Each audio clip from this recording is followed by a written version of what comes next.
Hello everybody, this is pt.14 and welcome back to some more Apollo Justice, Ace Attorney, Turnabout Succession.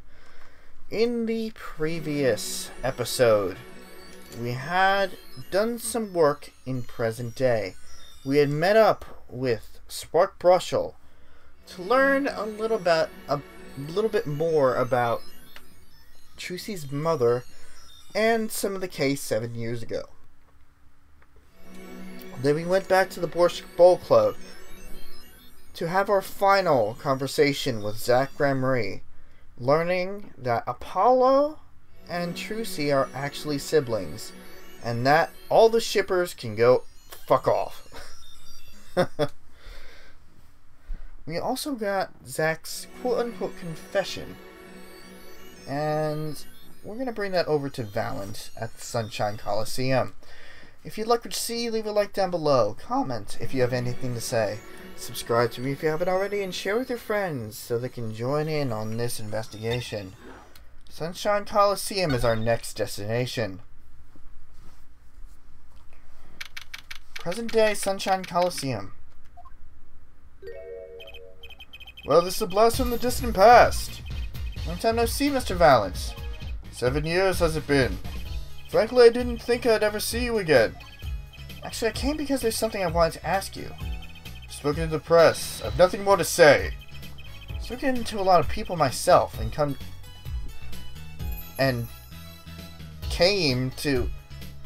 I've spoken to a lot of people myself and come to some conclusions. Nope, that works.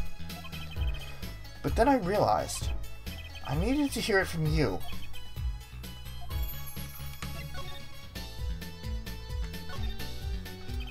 I've walked a difficult road with these past 7 years. Because you couldn't perform Magnify's repertoire? Do not be easily deceived. Knowledge skill is the real deal. I do not require my mentor's hand-me-downs. No, it was my partner who slowed me on my way. Zach Gramery. His rather well-performed disappearing act 7 years ago was the end. Or so I thought. Zach Gramery murdered our mentor and fled to escape his punishment for the crime. You said something to that effect 7 years ago, didn't you? I remember it as if 'twere only yesterday. Yet that was not the way of it in the end. For while he vanished, the suspicions upon my own person never did. His partner Zach vanished to protect him. That's what those thieving magpies of a press said. I had no idea. Yet the very same press comes to me now, feigning interest. They covered the greatest magic show in history as if it were a vaudevillian distraction. And here I must stand, smiling at them all. What am I if not a player in some fiendish farce? I suggest it's because you never made it clear what happened. Magnify's death is still a mystery to this day. Which is why I came to get the answer from you. Here we go. 2 locks. I knew I'd be seeing these sooner or later. The audience has no business stepping upon the stage. They must be content to sit and stare in the spotlight. It sounds an awful lot like something I've heard 7 years ago. Our final Psyche lock. Magnify's death. Ask what you will, you'll get nothing from me. I'm as much as a part of this affair as you are now. I have to know what happened. For 7 long years I've endured. Now, finally, the curtain lifts on my new golden age. All the miracles of our troupe within my grasp. Sorry to do this, Valent, but right now I need answers. I think I'll start by dropping a bomb. That should shake things up. Valent, I wouldn't be so sure about those miracles. Not as long as I have this. Transferal of rights. And what might that be? I see it bears the Gramery seal. I should have brought this to your attention sooner. I didn't imagine you'd be planning your comeback quite so fast. What is this? Documents showing the true recipient of the performance rights to Magnify's miracles. What? Zach Gramery. He wrote this. What? He passed everything to his daughter. Trucy Enigmar. Actually, she's officially my daughter these days. Preposterous. Zach is gone. Vanished into the void. This is the genuine article. Zach was alive when he wrote this. Both myself and the notary can testify to this. Why?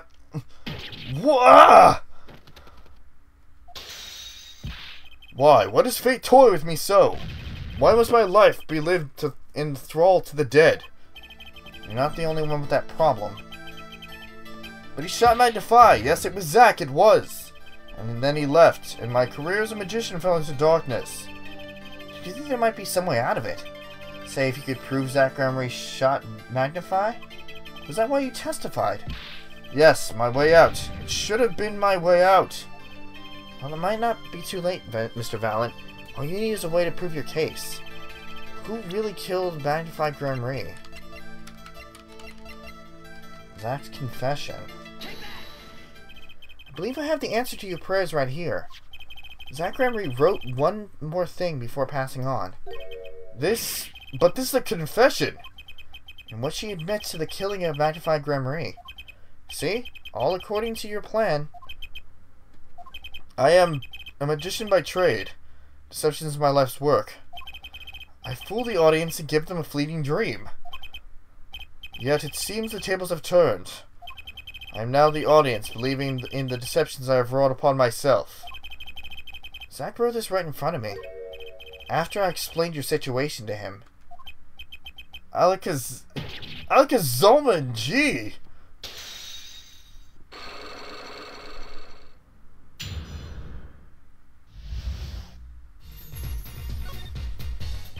You don't know this confession.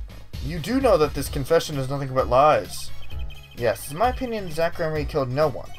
And you must be thinking the truth is a simple matter of elimination. Two received instructions to kill, but if one is innocent, the one who remains is guilty. That would be the logical conclusion, yes. So he vanished to protect me, his partner. Ha ha ha ha. Stirring tale, 'tis true. Did you shoot Magnify Graham in the forehead?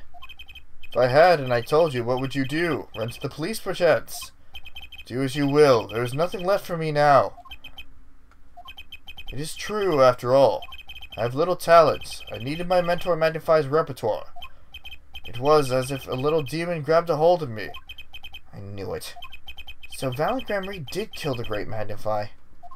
Heh. Ha ha ha. So sorry, Mr. Wright, but it was not I who shot my mentor. What?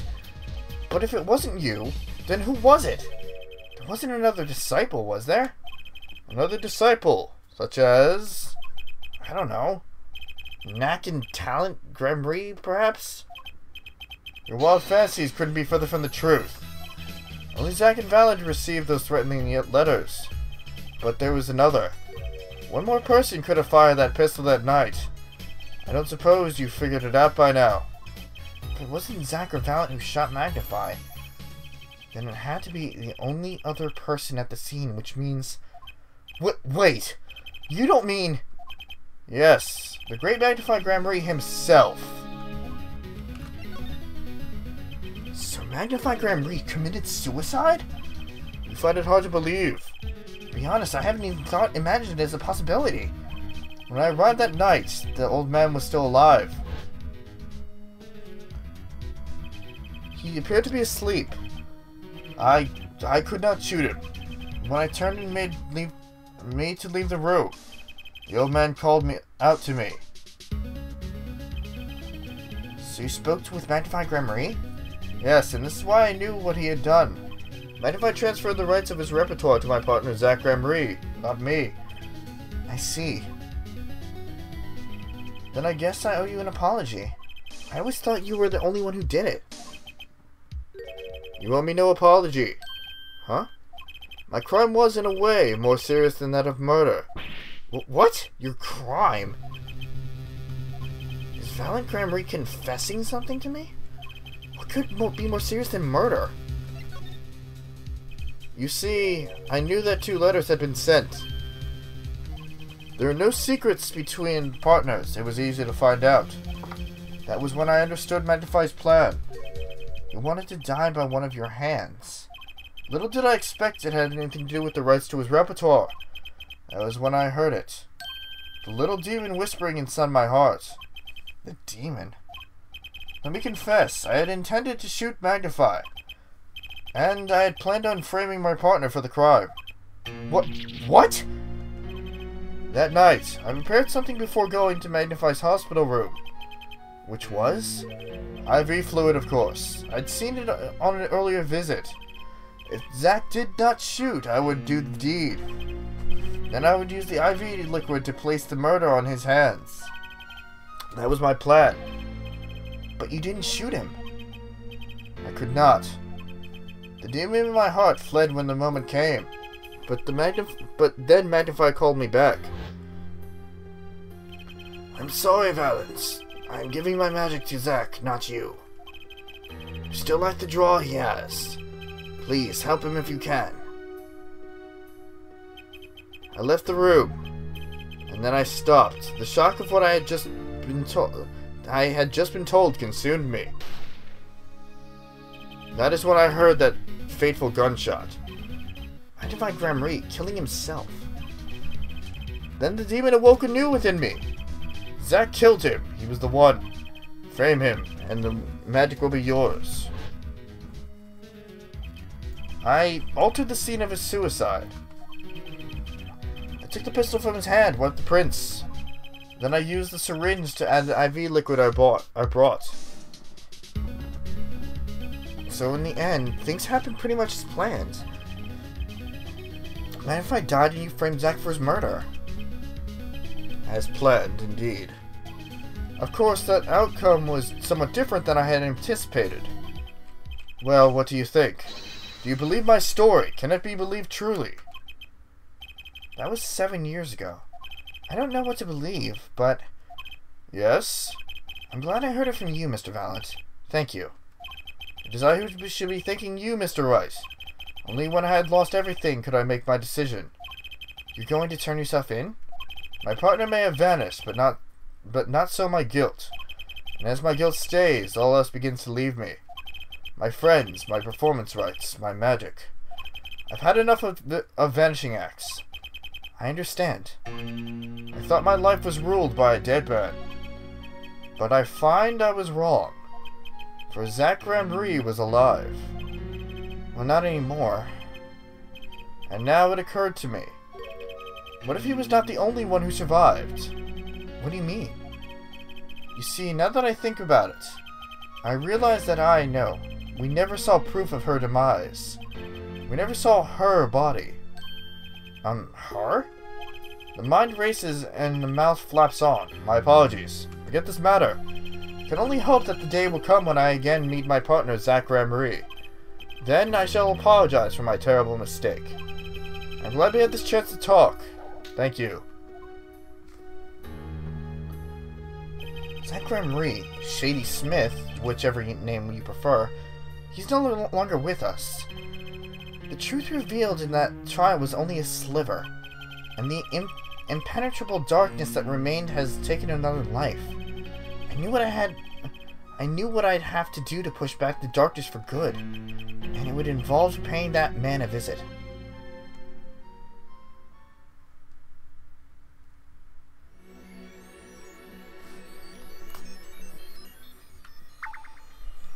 We only have one place left to go. Solitary Cell 13. Sorry, sir.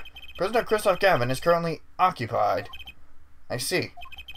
Do you know when he'll be finished? Well... Could you go find out? Certainly, sir. Please wait here a moment. I apologize to the guard, but there's something I need to see. That letter from before. Here it is. The yellow envelope. And the sender is... Drew Misham. I was right! When I arrived at the studio, Mr. Misham was at his desk. He seemed to be writing a letter, but he quickly sealed the envelope. It was a yellow envelope. I heard it was left at the scene at the crime scene.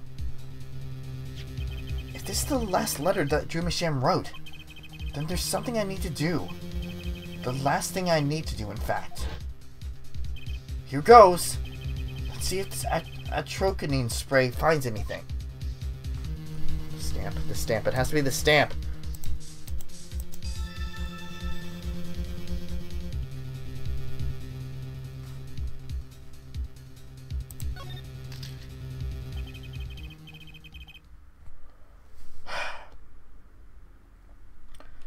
So, this was Drew Misham's messenger of death. This was the stamp, all right, no mistaking it.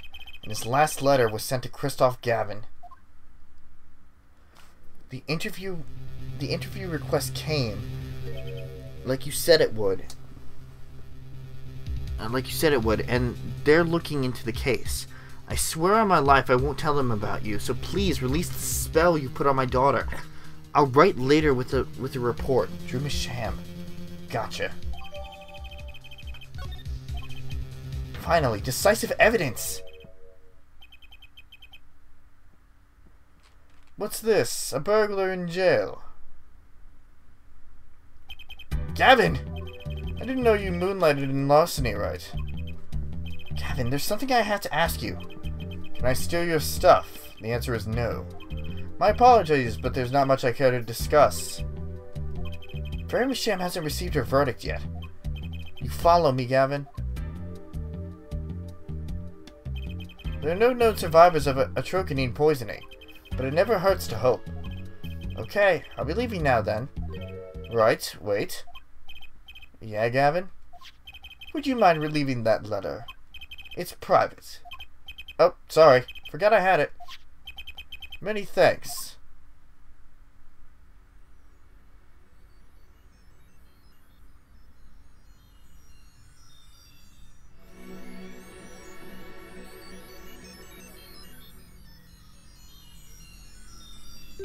Oh, you sneaky son of a bitch. We've now seen all the clues in this case. Clues I gathered over 7 long years. Now it is time. Every story has an ending. We've come to the final chapter, the final trial. Find the truth. You're the only ones who can. To be continued. Well, it's a little short, isn't it? Let's see if there's if they throw us right into the trial, if there was a little bit of banter in between. Banter, really? A little bit of dialogue. Welcome to court. 7 years, all leading to one verdict. A verdict which you must decide. Is the defendant Vera Misham innocent or guilty? The courtroom doors are opening. The trial awaits. Are you ready to begin? Courtroom number 3. Preparations complete.